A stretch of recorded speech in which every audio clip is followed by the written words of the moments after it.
ప్రముఖ సినీ నటుడు రామచంద్రపురం నియోజకవర్గంలో దివంగత నేత ఎన్టీఆర్ విగ్రహ ఆవిష్కరణకు అయితే మాత్రం నారా రోహిత్ అయితే వచ్చారు. ప్రస్తుతానికి నారా రోహిత్ మనతో పాటు ఉన్నారు.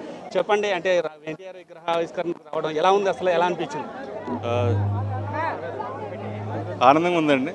ఈ ఈ నియోజకవర్గంలో ఇదే ఫస్ట్ విగ్రహం అన్నారు. సో సుభాష్ గారు అడగగానే అలా యూత్ ఫెస్టివల్ కూడా ఉంది కదా, సో వెరీ హ్యాపీ వచ్చి ఇక్కడ ఇంతమందిని కలుసుకున్నందుకు, తెలుగుదేశం కుటుంబ సభ్యులను కలుసుకున్నందుకు చాలా ఆనందం. అంటే కూటమి ప్రభుత్వం ఏర్పడి సంవత్సర కాలం పూర్తయింది. అసలు ఆ మార్పు అంటే ఒక సంవత్సర కాలంలోనే ఎటువంటి మార్పులు మీరు గమనించారు అసలు? డెఫినెట్గా అండి. సో అది ప్రజలు కూడా చూస్తున్నారు ఎంత డిఫరెన్స్ ఉందో 1 ఇయర్లో. ఇంకా చాలా చేయాల్సి ఉంది. సో డెఫినెట్గా ఇంకా మార్పులు చూస్తారు.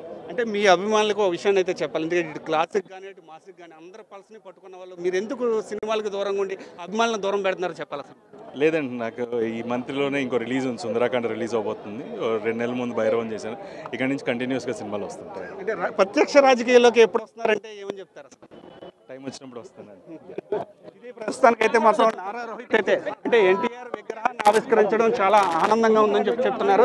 ఏదేమైనప్పటికీ కూడా మొదటిసారి ఎన్టీఆర్ విగ్రహం ఆవిష్కరించడం ఆయన స్ఫూర్తితో, అంటే కూటమి ప్రభుత్వం సంవత్సర కాలంలోనే ఎనలేని సేవలు అయితే మాత్రం ప్రజలకు అందిస్తున్నారు. చాలా ఆనందంగా అయితే ఉంది. అయితే ప్రత్యక్ష రాజకీయాల్లోకి మాత్రం సమయం వచ్చినప్పుడు ఖచ్చితంగా వస్తానని చెప్పి నారా రోహిత్ అయితే చెప్తున్నారు. ఇది ఇక్కడ పరిస్థితి.